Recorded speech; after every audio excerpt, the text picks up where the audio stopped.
Hello and welcome. This is Rooflemonger, my friends. Today, well, we're talking fighting games as we tend to do on the channel, but I'm talking fighting games just as a whole, as the genre. Because fighting games, last few years, if you haven't been paying attention, fighting games have been doing pretty damn good for the last few years.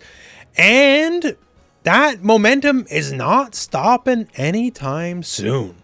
And it's just really refreshing to see, fighting games, well, these days, they're not quite the biggest genre. If you were around for the early to mid 90s, fighting games actually kind of were the biggest genre of gaming, but, those days long past. But then, we were on decline for some time, and now we're really on the way back, and that kind of rules.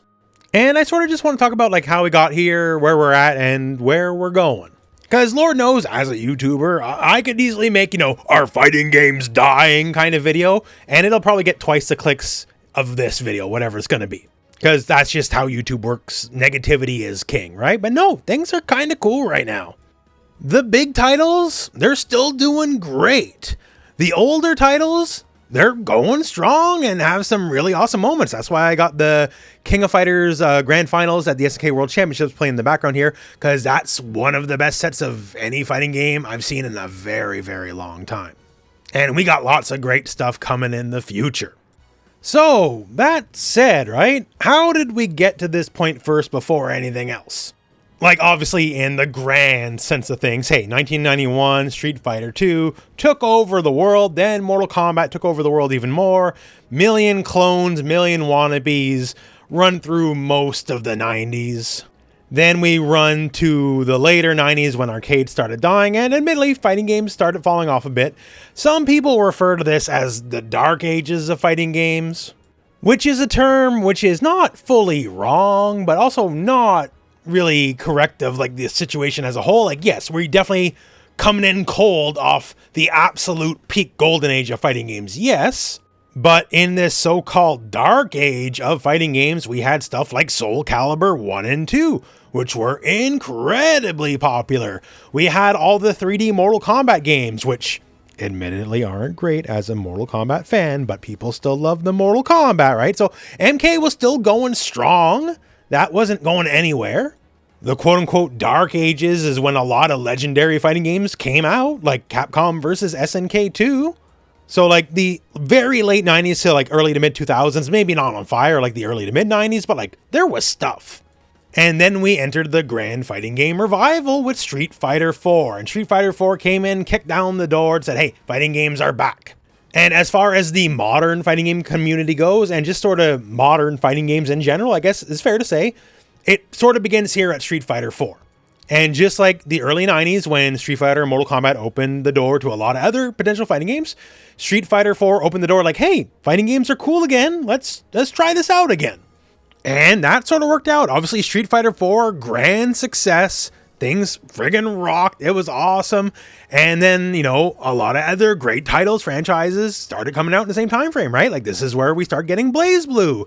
Hey, we talked about all-timer games. This is where King of Fighters 13 comes out. This is where Marvel vs. Capcom 3 comes out. This is where Mortal Kombat gets rebranded back to basics. Mortal Kombat 9. Awesome. MK9, rebirth of the franchise. Love it. This is where we start getting other rebirths as well, like Killer Instinct comes back. We get weird, like, side brand stuff as well. Like, we get Persona 4 Arena, we get Injustice, MNRS is trying out different stuff. It was just a grand few years for fighting games in general. Like, maybe not as bright as the actual golden age of the early to mid 90s, but like, hey, fighting games are back. But what happened when we're in the new renaissance now? How come it didn't just continue from here? Because we had a few slip-ups. We made a few mistakes. Capcom especially flew a little too close to the sun. And in the case of, say, Street Fighter Cross Tekken, which was meant to be one of the grandest fighting games ever, definitely a little too greedy, like outright greed. Maybe another story for another day, another video, but like, yeah, the gem system, it was just designed to milk you. All the DLC, all the characters were on the disc from the day one, and they just expected you to buy them all, and they were shocked people data mined them, and like, it was a whole thing. And then even worse, yeah, it wasn't a good game. It eventually sort of became a good game, but at launch, no, Street Fighter Cross Tekken was not a good game. And compound that with a couple other failure to launches, like Street Fighter 5. We got to talk about that. I think most people would agree Street Fighter V eventually became a pretty good game. Eventually. And those same people would agree it didn't start as one. And then took years and years to sort of get there, which was the really big problem. Like, definitely wasn't firing on all cylinders for the majority of its life like Street Fighter 4 was. In a lot of ways, like it or not, like Capcom is just the face of fighting games, right? As goes Street Fighter, so goes the world. And the big Street Fighter crossover game bombed. Failure. No one liked it. The big new Street Fighter title, the new number Street Fighter 5, it wasn't good. Took years to find its feet. And Capcom ran shop on the Versus games and... oh no. So yeah, and like, I'm an MVCI booster, right? Like, in a lot of ways, this channel got its real start on Marvel Infinite. I like the game. I think it's critically underrepresented in the terms of the quality that it is, but I'm also a realist and realizing that 95% of people don't like that game. So Capcom, the genre leader, is just on like a multi-game cold streak, I think is the fairest thing to say. And the thing is, it's kind of happening across the board now. Like, other people are still making games, like, say, NRS. They just came off MKX. MKX is a hell of a game, but then went to Injustice 2. Injustice 2 is a perfectly alright game, but it just kind of came and went. It's not one of NRS's best games. And it's not like every game was, doing bad at the time. Like, we have Tekken 7. Tekken 7's a unqualified hit. It's great. Did big numbers, was around for years, but I guess the biggest problem with Tekken 7 is not so much Tekken 7, but just everything around it. Because the big drop-off in fighting games at this point, too, once again, it's not Tekken 7's fault, but like, was the lack of competition. Because things dried up here on the 3D fighting game front. Prominent 3D fighting game franchise, Soul Calibur. Soul Calibur had back-to-back games that just were not what they needed to be. Dead or Alive, coming off Dead or Alive 5 Last Round, which is the best game in the franchise's history, sort of went directly into like what you would argue is the worst game in the franchise's history. And Soul Calibur and Dead or Alive effectively put themselves on ice. We're losing 3D fighting game franchises. The other pillar of 3D fighting, Virtua Fighter, like, well received, well played, people love it. And Sega was in its golden age of mismanagement, basically. Yes, Virtua Fighter is finally coming back now. Latest revision of Virtua Fighter 5 just launched the other day as the time of me making this video, and the new title at some point is coming out. So no fault of Virtua Fighter's own, but it doesn't really matter because the story is Sega let it dry up and it just sort of went away till now. So on the 2D front, on the Versus front, like, things are messing up a bit here. On the 3D front, Tekken 7 did great during this time frame, and everything else just withered away and died. So things are just kind of grinding to a halt, basically, after a real hot streak of quite a few years. And it was sort of getting exacerbated by one particular problem, which is becoming more and more apparent in, our evolving society, which was online play. Online play is more and more important, and fighting games historically have had like some of the worst online play of any genre of video game, where you could argue online play should have always been the most important thing since the arcades went away, but it was never up to snuff, ever. And it only got more frustrating, bigger problem, more frustrating, bigger problem. And after, this slower decline for a while, we hit a pretty big bright spot in Dragon Ball FighterZ. And the gameplay is not the fault here, but just to be clear, because I've said this at the time and I'll say it now, the game launching without rollback netcode was absolutely unacceptable at the time. At the time, it was a joke they didn't bother to invest in rollback netcode. It was an embarrassment for the game. And even more embarrassing for how long it took to actually get there. Just, ugh. If you were around for back in the day, I'm pretty big on the Dragon Ball FighterZ. If you were around when the game was brand new, you probably saw me a lot because I was one of the prime yappers about the game. That said, though, this game is like kind of the breaking point. This is where the lack of quality online play broke everything, especially because we had a friend help us to that breaking point. You know him, you love him, it's your boy. Our pal COVID made it real quick just how apparent the issue of bad online play in fighting games was when it was the only thing we had left. offline locals, like whatever tournament gather. No, none of that's happening no more. We gotta play online. And the thing is, before Dragon Ball Fighters, there was attempts. Tekken 7, rollback is 3. If you remember that old dandy. Street Fighter 5, it had rollback netcode. Probably the worst implementation ever, but it had it technically. But, for the major titles, the rollback wasn't, up to snuff, to say the least. Which was always supremely frustrating. It's not like the technology didn't exist. Like, even on titles that existed before Street Fighter 4, like HD Remix, that was out before Street Fighter 4 even came out. That had rollback netcode. It was awesome. And then I remember playing a lot of that going to Street Fighter 4 and like, oh no. Like, it didn't stop me from playing tons of Street Fighter 4 online, because what else were you going to do, right? But like, you could definitely feel it. And it definitely became extra problematic because you could tell some people cared and some people didn't. Mortal Kombat X, they retrofitted rollback netcode into the game. It did not launch with it, and it did not have rollback netcode for a long time. But, they took the time, money, and effort. It's like, no, the player deserves to have the quality experience, so we're going to give it to them. And then, big kudos to NRS on that. They did that. Then all the successive games from there had rollback netcode. But, like, from my perspective, the person who plays pretty much everything in fighting games, I see NRS do that, and big kudos to them. And then I see everyone else saying, no, we're good. Like, either we're just not going to bother at all, or we have very subpar implementations. And that just sucked, right? And then we had, our first true big hit in some years in Dragon Ball Fighters. And then it's just the old same stuff that doesn't work for North America and Europe. And it just sucked. And it took a worldwide pandemic to take us kicking and screaming into the modern age. Where, hey, maybe a quality online experience for your one-on-one game sorta matters. And that brings us to the relative modern day. This is where, to me anyways, the current fighting game renaissance begins. Not with Dragon Ball Fighters, because the online sucked and we need good online, but with Guilty Gear Strive. And it's really as simple as this. Classic franchise, big return, in fact, biggest return. Strive outsold like the rest of the franchise combined many times over. And with legitimate quality online play in a time frame of, worldwide pandemic when online play mattered the most. And fun story, if you weren't around for the whole launch process, this game was not originally gonna launch with rollback online play. It was just gonna be the same old it's always been. And thankfully they changed their mind, and it is the biggest possible deal. Strive would not be the hit it is without the quality online play. Full stop.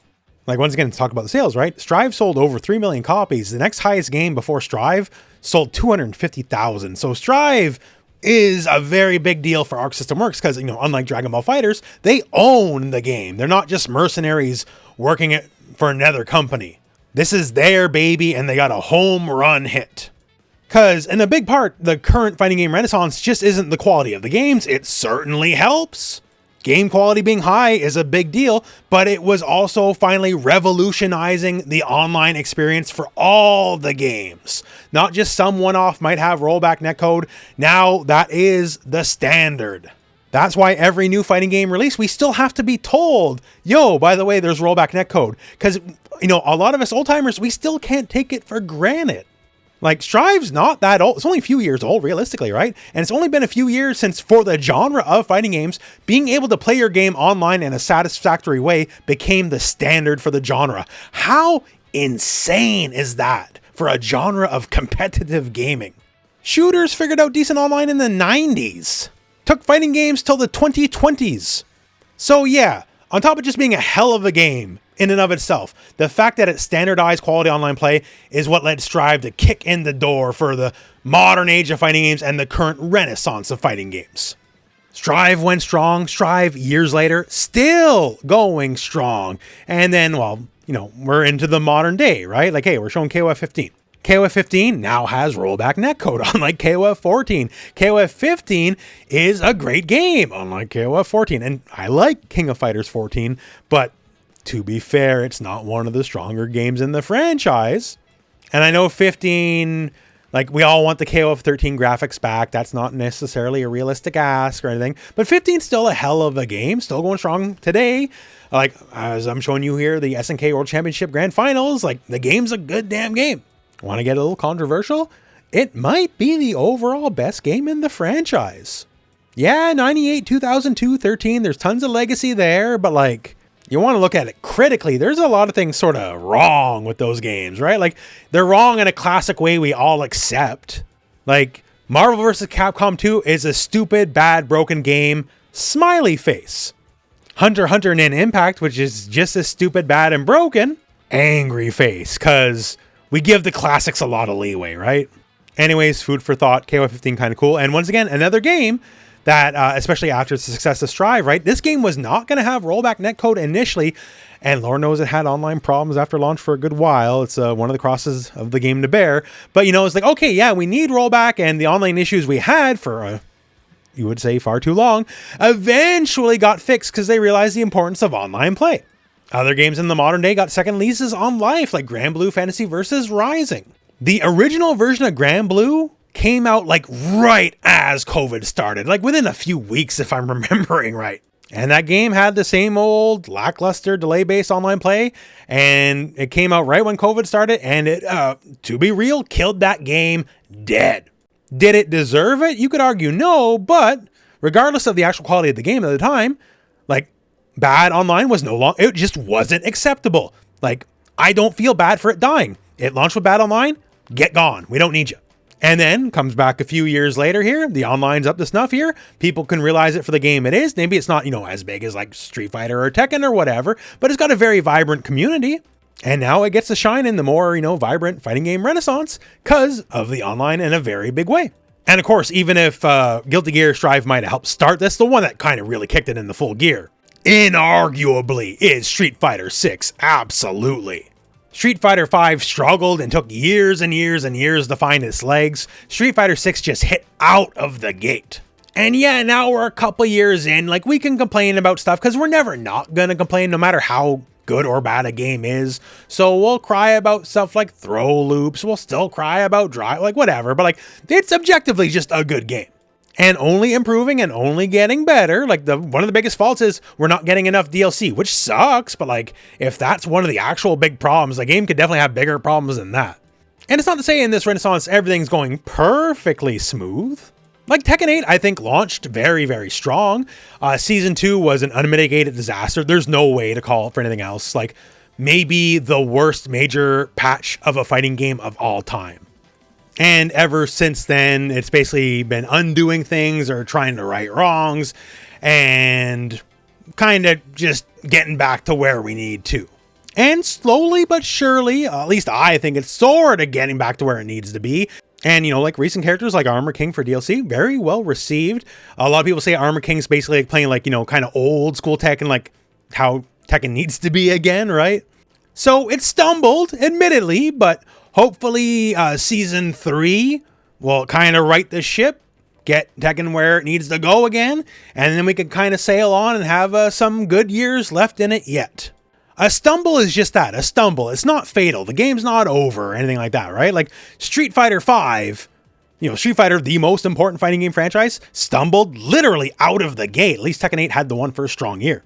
And Street Fighter 5 absolutely recovered in the end, right? So as long as they're willing to put forth the time and the effort, Tekken 8 will be the game it needs to be. It's just a matter of time. And other imperfect fighting games like, hey, Mortal Kombat 1. This one, we've talked to death about it. All I'll say is it's not a crime to try new things in a fighting game. To be commended even, I would say. Because if each new release is just too close to the other, then the franchise stales out. But for Mortal Kombat 1, a lot of the changes, cameos especially, very clearly not what the audience is looking for. A worthy attempt, a worthy try perhaps, but history will write it down as a swing and a miss. And so we go on to the next game. And that's the thing, right? There will be a next game. Maybe MK1, you know, maybe not the best received game in the franchise, still sold very well. Like, as of the time of me making this video, still has sold more than Street Fighter 6 did.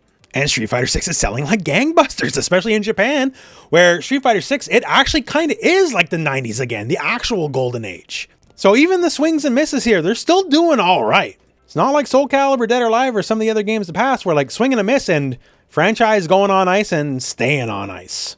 Like in this new renaissance, like, yeah, we'll get the odd game that'll come out and kind of go away. At least they tried, right? Not everything's always going to be a banger, but the opportunities are there. People are playing in big numbers like they haven't in a very, very, very long time. Things are looking good, things are looking up, and things are looking bright. So that takes us from where we're at currently, right?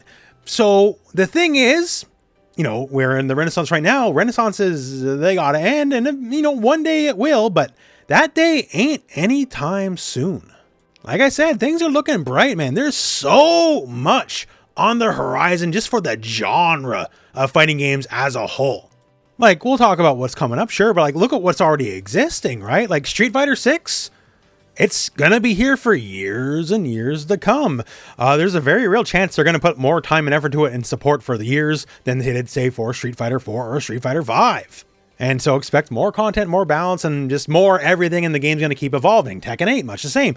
Tekken 8, even though maybe it had a little bit of a stumble, it's gonna be around for years and years to come. Other games like, hey, we're looking at Fatal Fury right now, right? Fatal Fury, obviously Fatal Fury is not big like Street Fighter or Tekken is, right? Even then, SNK has promised years, multiple years of support for this game. So a lot of the stuff that's rocking right now is going to be rocking years from now, which is great for the health of the genre. And then there's what's to come in the future, which is going to come in all sorts of shapes and sizes. Like, let's look at 2XKO. Yes, 2XKO is technically not new, but it's also technically not even out yet. It's in early access at the moment. And early access is feeling more and more right. If you've been following along, right, the game's balance at the moment is, to call it for what it is, maybe not great. Like, at least for my money, there's Echo, Yasuo, Teemo, and then there's every other character in the game. But Riot is here for a very long haul. Like, they've told me they want maybe like 10 plus years out of this game. Today's maybe, poor balance woes, they're not an issue tomorrow. They get fixed over time. They're prepared to be here for the very long haul, and any current issues now, they'll be fixed, they'll be addressed, they'll be dealt with. The game will be an evolving product, and by design, they knew it was going to be this way out of the gate. And when we finally get wherever we're going, and we always laugh about, the balance issues of yore. Make no mistake about it, this game's going to be around for years to come.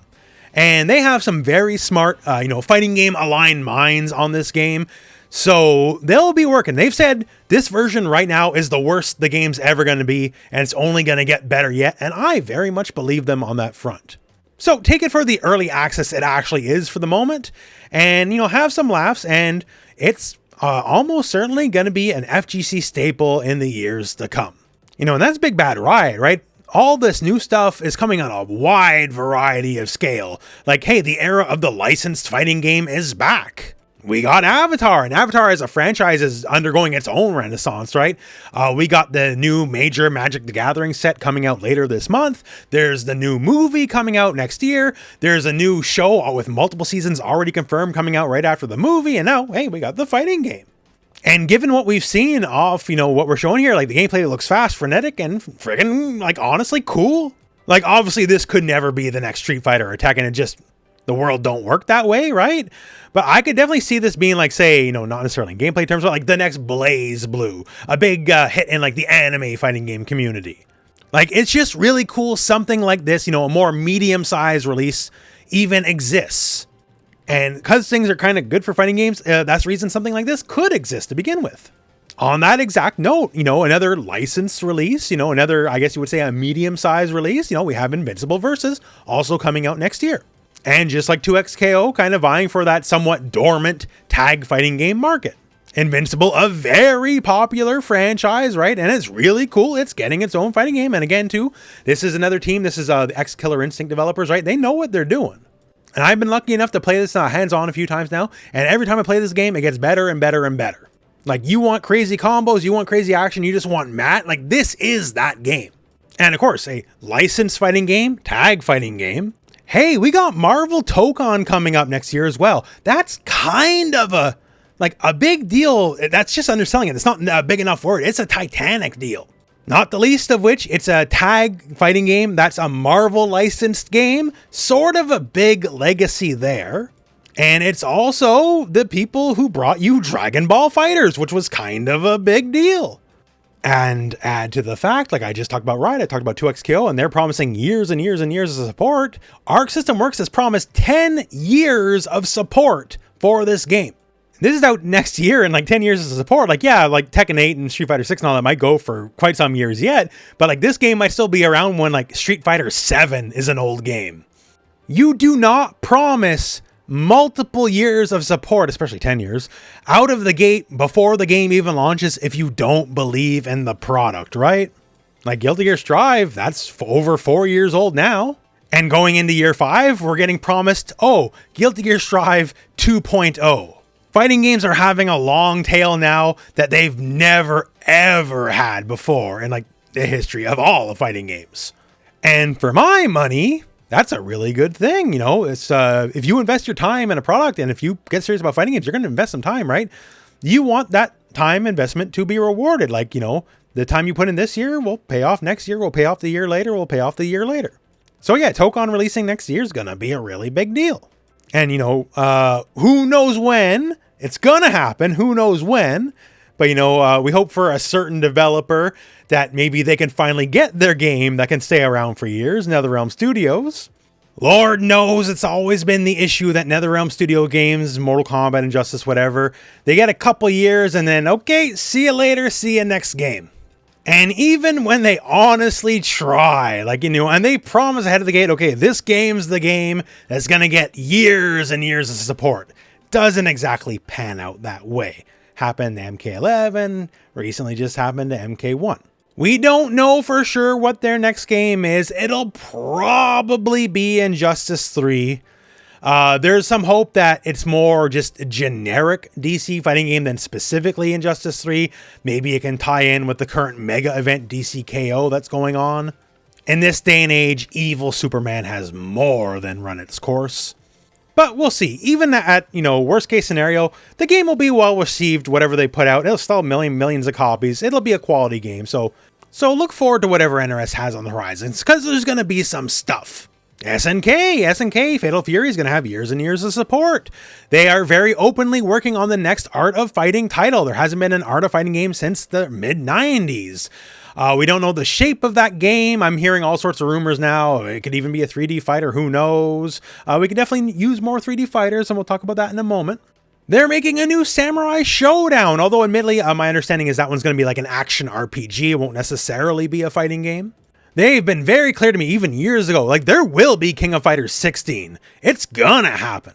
Although they're going to take their sweet time with it. They want this to be like the event of all time. And you know, with SNK's recent fortunes, you know, they got a lot more money than they've ever had before. They're wildly expanding their team. They have a lot more people on development staff than they've ever had before. It's admittedly years out, but whenever King of Fighters 16 happens, it's gonna be titanic. That one's gonna be a really fun one to see. And there's more going on that we don't know for sure. Like, they've been wink, wink, nudge, nudge, like subtle as a sledgehammer, really. But like, they're probably working on some sort of new Capcom versus SNK as well. We've talked about that multiple times on the channel now at this point, but like, a lot of things are happening on the SNK front, and they're not slowing down. And realistically, they're only ramping up and up and up and up and up. SNK wants to be the future of fighting games, and frankly, they got the money to brute force it. They were on very shaky legs for a lot of years, and now with near infinite funds due to the new owners, new influx of talent, they can make a lot of things happen. Again, things are looking bright, right? And we just mentioned 3D fighters. About that. Oh, 3D fighters are back. We got a new virtual fighter. Like, we have to live with the reality. There's a new virtual fighter being made. You know how insane that would sound? Just even like last year? And now it's a thing that's actually going to happen. It's not just Tekken anymore. And not only is Virtua Fighter coming back, it's in the hands of one of the currently most celebrated development teams in all of gaming. RGG Studio is behind this game, the people behind the Yakuza franchise. For so many years, I would say it's a joke, but it was kind of the sad reality. The name Virtua Fighter only even was remembered by people because they kept putting Virtua Fighter as like mini games in Yakuza.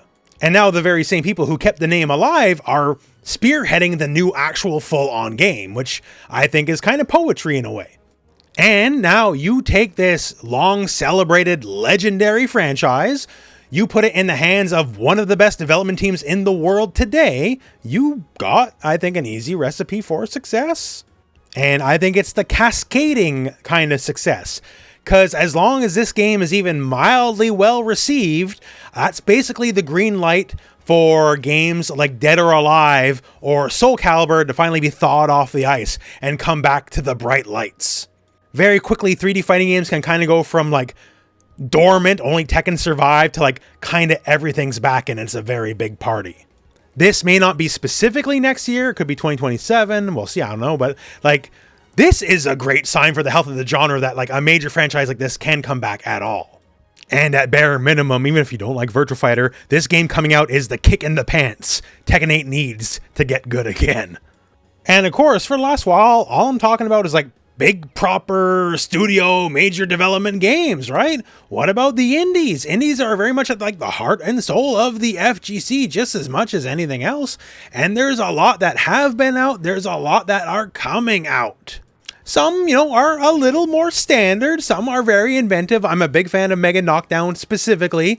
It turns fighting games into a turn-based game, which is like the furthest thing from a fighting game you could think. And yet it actually for real works. It's kind of crazy like that, right? Like there's a lot of inventive stuff going on. There's a lot more than I can show in this video. I really got to start doing some more indie showcase videos soon at some point, because there's been a lot that has been cooking and a lot that you guys need to see. So look forward to more indie showcases on the channel at some point, eventually anyways. But just like the big hits, there's so much upcoming or currently existing indie fighting game talent out there that's very indicative of the current health of fighting games. You love to see this kind of stuff. Again, this is why I talk about the future of fighting games looking so bright. Because we got so many big existing titles that are around. They're here to stay. They're going to be here for years and years and years to come. We got so many upcoming titles that they promised will be around for years and years and years to come. We got a lot of very, interesting titles in all various scales of development. The big stuff. We got more mid-range stuff. We got a lot of indie stuff. This ain't no genre that's drying up anytime soon.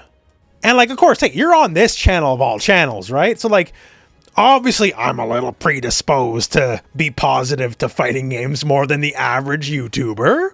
In the past, multiple people have accused me of being a fighting game shill. And to that I say, hell yeah. Of course I am. What else would I be? Fighting game YouTuber, a fighting game shill? What a shocker, right? Who'd have thought? But I'm here to tell you, it's good times to be a shill right now. It would certainly suck if, right now I was a fighting game shill and things were pretty bad. But you know what? I don't gotta worry about that right now, and I don't gotta worry about that for some years. Things just look good now, they're looking good in a couple years from now, and they're gonna be good a couple years after that. Of course, the usual stuff we always complain about is gonna happen, I don't know, there'll be a Street Fighter DLC character, we'll say they killed the game, and we'll cry about that. We're gonna do that. That's how we work. The FGC is very emotional in that way. Marvel Tokon will come out, Doctor Doom will do something that's not exactly lore accurate, but it's Marvel Cinematic Universe accurate, and everyone will cry about that killing the game. The Avatar fighting game will come out, and turns out something's a little overtuned, and cabbage loops are a little strong, and then, that ruined everything. New Virtual Fighter will come out, Wolf will have a wrestling move, and everyone's going to call it an RKO, and I'm going to have a meltdown on Twitter and say it's not an RKO, it's actually a cutter, you guys don't know the difference, and I'll get canceled, and that'll ruin, there's a lot of stuff we'll just complain about, the usual stuff we'll complain about, that's within normal, acceptable parameters. That's gonna happen because that always happens. But realistically, outside of the usual quibbles we always have, things have been looking good for a while, they're gonna remain good for a good time to come, and the future is looking pretty damn bright, and it's just a good time to be in fighting games. Again, I talked about at the beginning of the video, I could make some negative spin video and cry about fighting games dying or whatever, and it certainly would do better for the algorithm to get more clicks and views and all that, but I gotta be real, things are looking pretty damn cool right now. It's a pretty beautiful time to be in one of the most beautiful genres of gaming. And me, jaded old man fighting game player, that just makes me happy. It's nice to know when the future is in good hands. So maybe next week on the channel you tune in, I'll be talking about like 2x KO balance patch killed the game, or like the usual stuff. But for now, let's take it in, let's smile and appreciate what we got. It's a beautiful time for fighting games, and I'm just happy about it. And you know what? That's where we'll leave the video. Thumbs up all around. Good job, FGC. We did it. And I guess that's where I'll leave the video for now. So, thank you very much for watching. Hope this video has found you well. And go out and play some fighting games.